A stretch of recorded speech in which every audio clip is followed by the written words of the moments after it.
Hello and welcome to the Tavern Chat podcast. I'm your host, Eric Tenkar, your bartender in the OSR, your main proprietor at the Tenkar's Tavern blog. Lest I forget it, Tenkar's Tavern Discord community, the Tenkar's Tavern MeWe community, and the Tenkar's Tavern Neutral Ground Facebook community. I don't know if you can hear it in my voice, but I am fucking exhausted. I think that it's a combination of, it's the last, this was the last day of the con.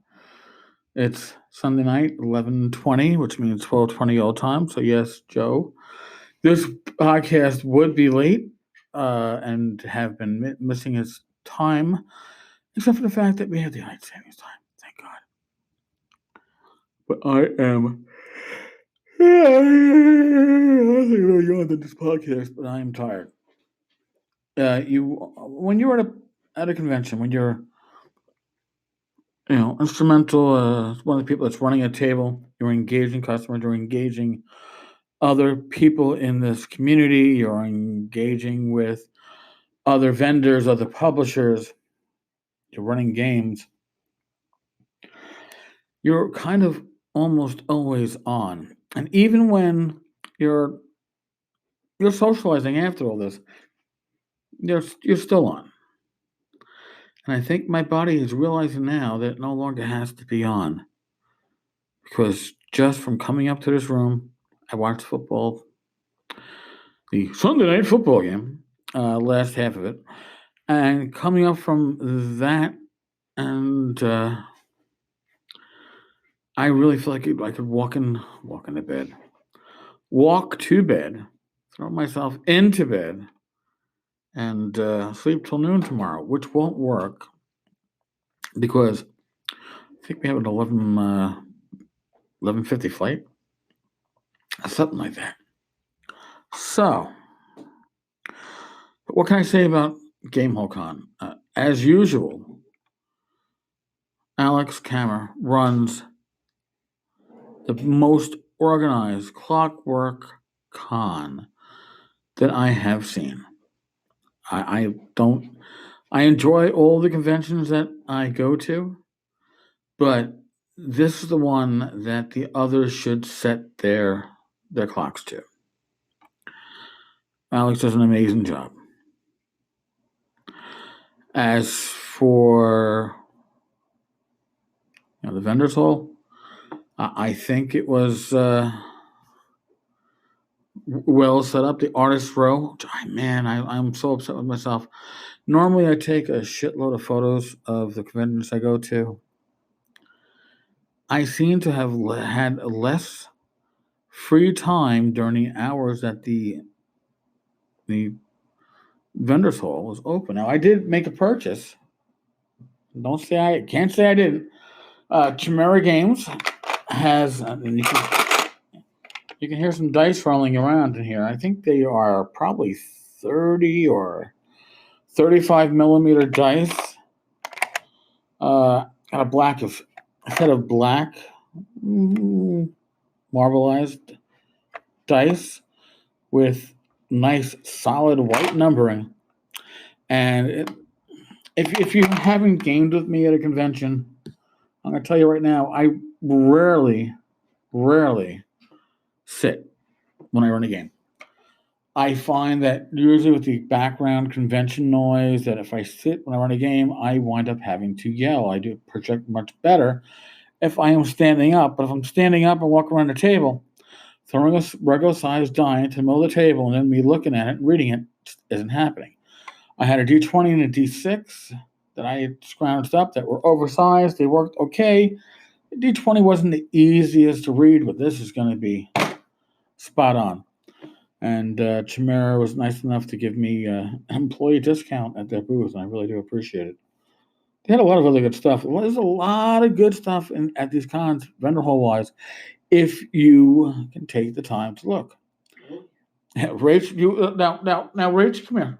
Yes. Before I talk about what I saw, what purchases did you make?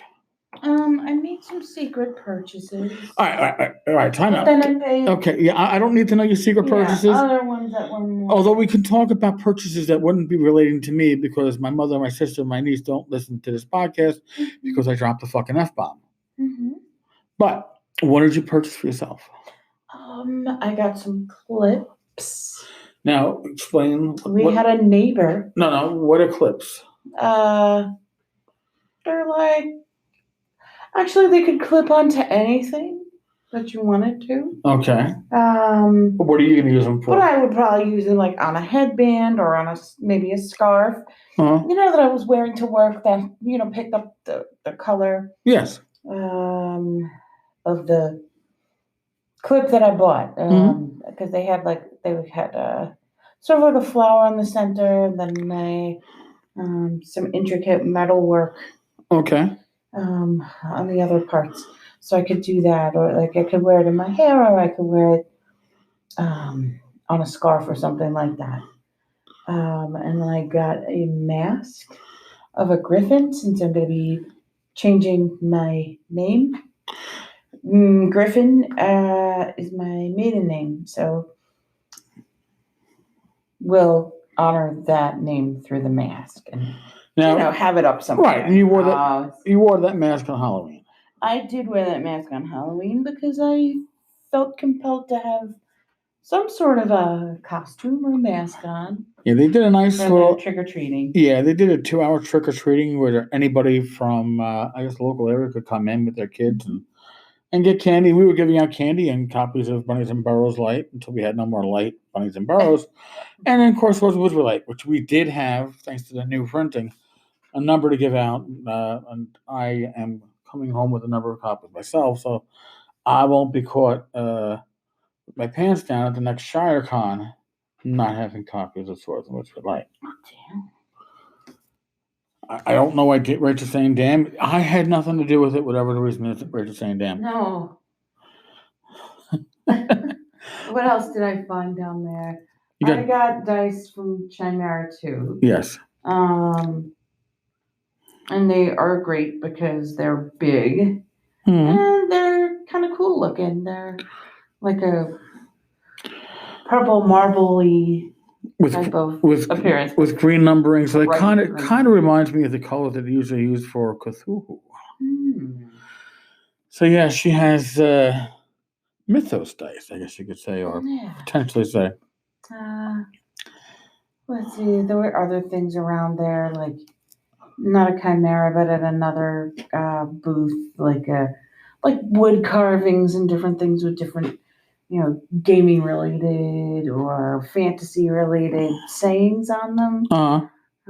Of course, Diesel was there. He had some interesting,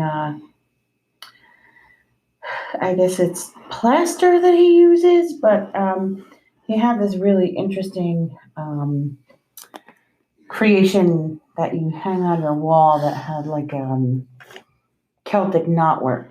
Oh, that's cool. Like from a dragon's breath, and it was kind of cool the way it looped around. But yeah, those were some of the really awesome things that I noticed. Also, some of the leather workers they have. Oh god, leather worker stuff. I hadn't listened. It was really cool looking stuff that I had no obvious use for, and that's the only reason why I didn't pick some of that stuff up. Oh, my niece Shannon, we got her a Displacer Beast. That's the plushie from the con. That was this year's plushie. They had a really cool gaming table displayed. I'm really, thinking. Oh, and we spent time. I think the first day of the con, speaking with Doug Kovacs, and I really didn't have a chance to talk with him afterwards. It was just we were busy. And to shop, you had to sneak away from the booth. At least somebody else, maybe understaffed a little bit, but it was good. And like I said, Alex, you do a great job setting this thing up every year. It runs like clockwork. Others should follow your example. Again, I love all the cons I go to, and of course, North Texas is my first love. But man, nobody runs a con like you. Rach, you got anything else to? You didn't have to pick on me today, so I mean, they're not hearing comments from the peanut gallery. But do you have anything else to add? I don't think so. Just I'm tired now, and I it was certainly a blast. Are you more tired now since we got back to the room than you were downstairs? Maybe a little bit. Like kind of like your body just in your mind just said, "All right, this actually means the convention is over. Yeah. I can relax." Oh God, now we have to pack. Oh yeah. Oh God. Yeah. Oh yeah, that's right. Oh God, now we got to pack. How are we gonna get this stuff for security? Well, listen, it's not like I'm carrying a taser through security. I'm not saying that has ever happened, but theoretically possible that at a prior con, possibly one such as GameHole, possibly last year, I inadvertently might have traveled with a device that could be considered to be an electrical device that it delivers painful, stunning electrical shock. I apparently traveled maybe potentially to a place like Madison, and when I realized that allegedly, while we're getting ready to fly back to New York, I had to make sure I found an alternate means of disposing of said device. Again, we're talking in theory, not talking in fact. So, on that note, hope you enjoyed that little story here.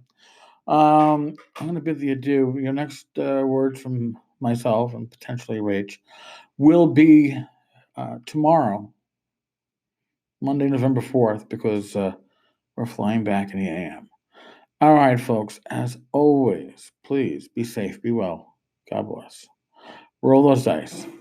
I will talk with you all tomorrow. Later, folks.